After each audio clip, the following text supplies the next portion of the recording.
Infinitive. Infinitive কাকে বলে?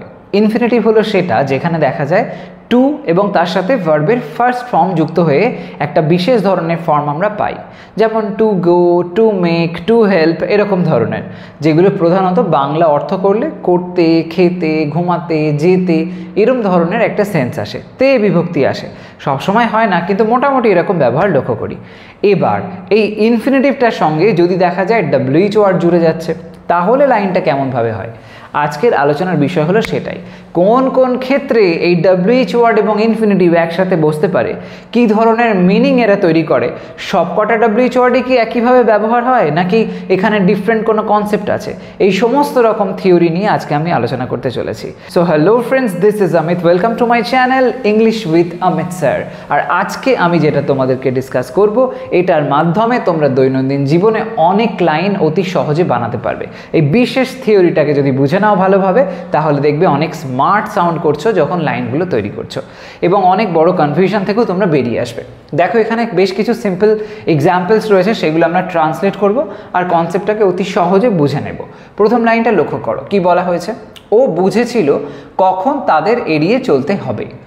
এই যে লাইনটা, এটার মধ্যে সবার প্রথমে আগে টেন্সটা বুঝে নাও। কি টেন্স আছে? বলা হয়েছে যে ও বুঝেছিল। এই যে বুঝেছিল বলা হয়েছে, যখন এরকম সেন্স থাকে, বুঝেছিল, করেছিল, খেয়েছিল, এরকম অর্থ মানে এটা সিম্পল পাস্ট টেন্সে আমরা লিখতে পারি, সেই মতন এটাকে লিখব। সবার প্রথমে আছে ও বুঝেছিল, ও অর্থে হি বা শি লেখা যেতে পারে, হি লিখলাম। ও বুঝেছিল, বোঝা মানে আন্ডারস্ট্যান্ড, তার সেকেন্ড ফর্ম করে দাও সিম্পল পাস্ট টেন্সে আন্ডারস্টুড। হি আন্ডারস্টুড, হি আন্ডারস্টুড। কি বুঝেছিল?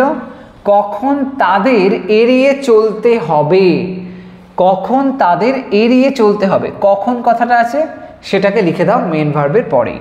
হি আন্ডারস্টুড কখন অর্থে ওয়েন, ওয়েন লিখলাম। তারপরে কি করবে? তাদের এড়িয়ে চলতে হবে। এই যে চলতে বলা হয়েছে, তে বিভক্তি, তার মানে সেখানে আমরা ব্যবহার করব টু প্লাস V1, সেই রুলটা। তাহলে he understood when to, when to কি না এড়িয়ে চলতে হবে। এড়িয়ে চলা সেন্সে আমরা কি বলি? এই অর্থে আমরা বলতে পারি avoid, when to avoid.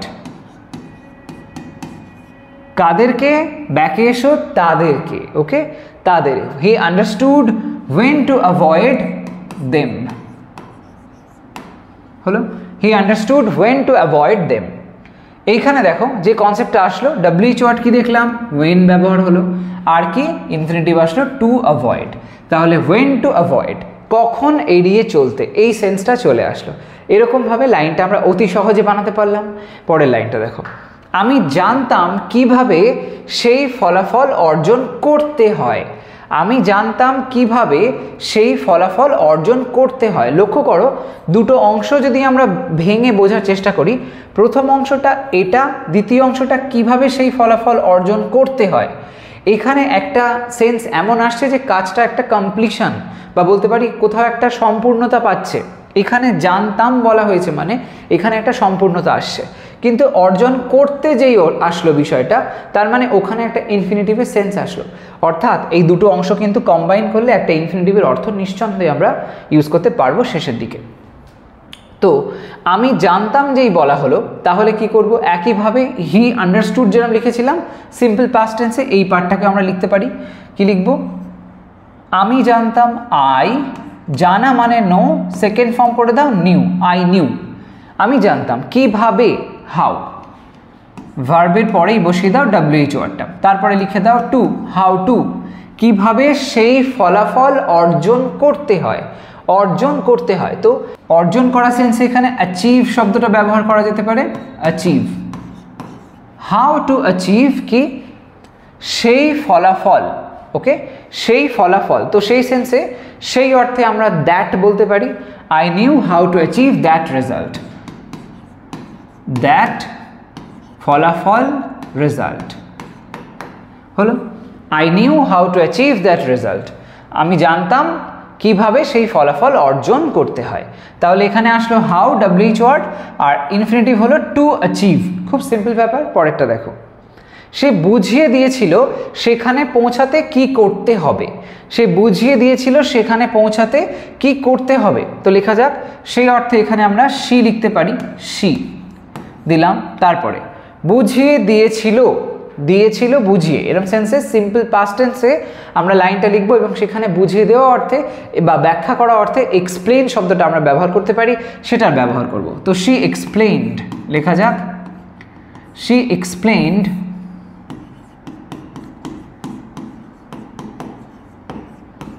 She explained কি, বুঝিয়ে দিয়েছিল সেখানে পৌঁছাতে কি করতে হবে, কি করতে হবে, কি কি সেন্সে হোয়াট সেটা লিখবো। শি এক্সপ্লেইনড হোয়াট, তারপরে জুড়ে দাও টু, তারপরে কি বলা হয়েছে, কি করতে হবে। তো হোয়াট টু ডু, করা সেন্সে ডু, হোয়াট টু ডু কিসের জন্য, সেখানে পৌঁছাতে। দেখো ডাবল টাইম ইনফিনিটিভ আসছে, একটা বলা হয়েছে করতে আর একটা এসছে পৌঁছাতে, তার মানে দুবার দুবার ইনফিনিটিভ আমায় ব্যবহার করতে হবে।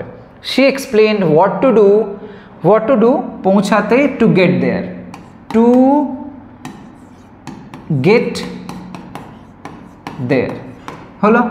She explained what to do to get there, তাহলে এখানে আসলো হোয়াট এবং আসলো টু ডু, আবার দিকে টু গেট, ডাবল টাইম ইনফিনিটিভের ব্যবহার এখানে লক্ষ্য করলাম। পরেরটা দেখো, সে জানে এটি পেতে কোথায় যেতে হবে, সে জানে এটি পেতে কোথায় যেতে হবে। এখানে বলা হয়েছে দেখো জানে, জানে এটা অলওয়েজ ট্রু এরকম সেন্সে, তাহলে এটাকে আমরা বলতে পারি সিম্পল প্রেজেন্ট টেন্স, সেই মতন লিখবো। লেখা যাক, সেই অর্থে এখানে হি ব্যবহার করি, জানে অর্থে হি এর পরে নো হয়ে যাবে নোজ, হি যেহেতু থার্ড পারসন সিঙ্গুলার নাম্বার তাই জন্য এস যুক্ত হবে ভার্বের সাথে। হি নোজ, হি নোজ কি, এটি পেতে কোথায় যেতে হবে, ওকে।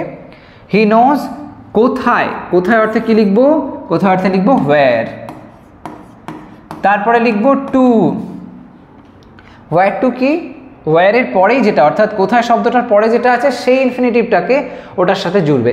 যেমন আগেও দেখো বলা হয়েছিল কিভাবে সেই ফলাফল অর্জন করতে, কিভাবে বলতে কিভাবে বিষয়টার সাথে এই অর্জন করতে এটা জয়েন হয়েছিল। তারপরে তার আগেরটাতে সে বুঝিয়ে দিয়েছিল সেখানে পৌঁছাতে কি করতে হবে, কি এর সাথে করতে অংশটা যুক্ত করা হয়েছে। প্রথমটাতে কখন তাদের এড়িয়ে চলতে, এই চলতে বিষয়টা কখন সম্পর্কের সঙ্গে আসলো, মানে কখন ডব্লিউএইচ ওয়ার্ডের সাথে আসলো, এইভাবে সম্পর্কটা স্থাপন হলো। এখানেও কিন্তু একইভাবে কোথায়ের সাথে যেতে যুক্ত হবে। তো হি নোজ হোয়ার টু গো, যাওয়া, হি নোজ হোয়ার টু গো, এটি পেতে, এটি পেতে। তো একইভাবে টু দাও পেতে সেন্সে এখানে আমরা লিখবো get, to get it, okay. He knows where to go to get it. তো এখানেও দুবার দেখলাম আমরা ইনফিনিটিভ আসলো, একটা হচ্ছে টু গো আর একটা হলো টু গেট, আগে আসলো ডব্লিউএইচ ওয়ার্ড। পরেরটা দেখো, সে জানতো এই কাজের জন্য কাকে নির্বাচন করতে হবে, সে জানতো এই কাজের জন্য কাকে নির্বাচন করতে হবে। তো সেই সেন্সে সে জানতো, সে অর্থে এখানে সে দিয়ে আবার জানতো মানে সিম্পল পাস্ট টেন্স, তো শি নিউ, শি নিউ।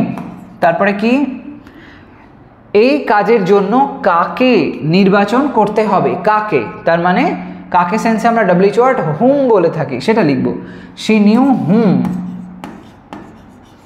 তারপরে কি করব, কাকে শব্দের পরে কি আছে, নির্বাচন করতে, এইটাকে লিখতে হবে হুম টু চুজ, নির্বাচন করা মানে চুজ করা, whom to choose, she knew whom to choose, এই কাজের জন্য, এই কাজের জন্য। তাহলে জন্য সেন্সে কি লিখব, জন্য অর্থে লিখব ফর, এই কাজ ফর, আচ্ছা এই কাজ সেন্সে দিস করতে পারি, ফর দিস জব হলো। She knew whom to choose for this job, এরকমভাবে হয়ে গেল। এখানে তাহলে ডব্লিউএইচ ওয়ার্ড দেখলাম কি হুম আসলো, আর এখানে টু চুজ, এইটা হলো ইনফিনিটিভ যেটা ডব্লিউএইচ ওয়ার্ডের সাথে যুক্ত হয়েছে। পরেরটা, তিনি আমাদের জানিয়েছেন কতবার এটি করতে হবে, তিনি আমাদের জানিয়েছেন কতবার এটি করতে হবে। বলা হয়েছে দেখো জানিয়েছেন, করেছেন, খেয়েছেন, গিয়েছেন, জানিয়েছেন, এরম সেন্স মানে প্রেজেন্ট পারফেক্ট টেন্স, সেই মতন লিখব। তো তিনি আমাদের জানিয়েছেন, লেখা যাক তিনি সেন্সে হি লিখলাম, হি হ্যাজ, হি হ্যাজ জানিয়েছেন অর্থাৎ জানানো সেন্সে ইনফর্ম শব্দটাকে ব্যবহার করতে পারি, হি হ্যাজ ইনফর্মড ভার্বের থার্ড ফর্ম হয়ে গেল। কাদের জানিয়েছেন? আমাদের জানিয়েছেন। তো হি হ্যাজ ইনফর্মড আস লিখতে হবে এটা আগে। আস লেখার পরে আমরা WH ওয়ার্ড ব্যবহার করব। হি হ্যাজ ইনফর্মড আস কি কতবার সেন্সে আমরা কি বলি? হাউ, তার সাথে জুড়ে দিই often, how often. He has informed us how often জানিয়েছেন কতবার এটি করতে হবে। তো কতবারের সাথে এবার আমাকে করতে সেন্সে টু ডু লিখতে হবে। হাউ অফেন টু ডু এটি, it. He informed us how often to do it, কতবার এটি আমাদের করতে হবে। তাহলে এখানে আসলো হাউ WH ওয়ার্ড, তার সাথে যুক্ত হলো ইনফিনিটিভ টু ডু, রাইট। পরেরটা দেখো, আমরা যদি এতক্ষণ পর্যন্ত যেভাবে দেখেছি সেই তুলনায় কিন্তু এই হাউ এর সাথে যে আমি একটা শব্দ যুক্ত করে, যেমন how often, how long, how far, এরকম ধরনের যে ব্যবহারগুলো, সেগুলো কিন্তু একটু ডিফারেন্ট সেন্সে আসছে। পরপর একদম ঠিক WH ওয়ার্ডের পাশে কিন্তু বসছে না, কিন্তু তাও এটাকে আমরা এই ক্যাটাগরির মধ্যে ধরতে পারি। যাই হোক, নেক্সট লাইনটা দেখো, আমাকে বলো এই অ্যাপটা কিভাবে ব্যবহার করতে হয়। ইম্পারেটিভ লাইন আছে, অর্থাৎ এখানে সাবজেক্টটা সরাসরি বলা নেই, কাউকে বলা হচ্ছে যে তুমি এটা আমাকে বলো। তো এই সেন্সে আমাকে বলো, প্রথমে কি করব আমরা? ভার্ব দিয়ে শুরু করব। বলো সেন্সটা আগে লিখতে হবে, মানে টেল, আমাকে বলো, টেল মি কি? আমাকে বলো এই অ্যাপটা কিভাবে ব্যবহার করতে হয়। টেল মি হাউ, কিভাবে, হাউ টু কি? ব্যবহার করা, মানে ইউজ, হাউ টু ইউজ এই অ্যাপটা। তো দিস অ্যাপ হলো, tell me how to use this app, tell me how to use this app. কত সহজ না? লাইন বানানো ভীষণ সহজ। এরকম ধরনের বহু কথা আমরা দৈনন্দিন জীবনে বলে থাকি, সেক্ষেত্রে যেন কোনো কনফিউশন আর নেক্সট টাইম না হয়, এরকমভাবে ঝটপট করে সব লাইনগুলো বানিয়ে ফেলবে। পরেরটা দেখো, আমি তাদের জানিয়েছিলাম কোনটি কিনতে হবে। আমি তাদের জানিয়েছিলাম কোনটি কিনতে হবে, এটা একটু ডিফারেন্ট কনস্ট্রাকশন, এক্স্যাক্টলি সেম প্রসেসে হবে না, ভিন্নভাবে করতে হবে। তো এটাও দেখে নাও, আমি তাদের জানিয়েছিলাম কোনটি কিনতে হবে। লেখা যাক, আমি জানিয়েছিলাম, তো আই জানিয়েছিলাম মানে ইনফর্ম করেছিলাম। আই ইনফর্মড, কাদের না তাদের। আই ইনফর্মড দেম কি? কোনটি কিনতে হবে, মানে কোনটি কিনতে হবে এই সম্পর্কে জানিয়েছিলাম, সেই সেন্সে অ্যাবাউট লিখতে হবে। আই ইনফর্ম দেম অ্যাবাউট কি? কোনটি, হুইচ তার সাথে ওয়ান জুড়তে হবে, which one. I inform them about which one, কিনতে অর্থাৎ to buy, which one to buy. I informed them about which one to buy. এখানে WH ওয়ার্ড আসলো which, আর এখানে ইনফিনিটিভ আসলে টু বাই। মনে রাখবে which যখন ব্যবহার হবে এক্ষেত্রে কিন্তু এই বিশেষ ধরনের কনস্ট্রাকশনটা এরকমভাবে হয়, which এর সাথে কাউকে একটা রাখতে হবে, সেই মতন লাইনটাকে প্রপারলি তোমরা কনস্ট্রাক্ট করতে পারবে। তো এই যে জিনিসটা যেভাবে দেখালাম আমি তোমাদের, WH ওয়ার্ড এবং তার সাথে ইনফিনিটিভ, এর মাধ্যমে তোমরা অসংখ্য লাইন এরকম ইজিলি বানাতে পারো। কোথাও কোনো কনফিউশন হলে কমেন্ট সেকশনে আমাকে অবশ্যই জানিও। আর এরকম ধরনের যদি কোনো লাইন্স তোমরা মনে মনে ভেবে থাকো বা লিখে থাকো, সেটা আমাকে কমেন্ট বক্সে জানিও। সেখানে যদি কোনো রকম সমস্যা থাকে আমি ডেফিনেটলি সেটা তোমাদেরকে বলে দেবো। তো আজকের ভিডিও এই পর্যন্তই থাকছে। যদি মনে হয় বেশি ইনফরমেটিভ ছিল, কিছু একটা শিখতে পারলে, তাহলে অবশ্যই এটাকে একটা লাইক করো আর শেয়ার করো সমস্ত ফ্রেন্ডসের মধ্যে। চ্যানেলটা এখনও সাবস্ক্রাইব না করে থাকলে ডেফিনেটলি করে নাও, কারণ এই ধরনের ইনফরমেটিভ ভিডিওস তোমরা আমার চ্যানেল থেকে পেতেই থাকবে। আজ তবে আসি, সবাই ভালো থাকো, সুস্থ থাকো, বাই।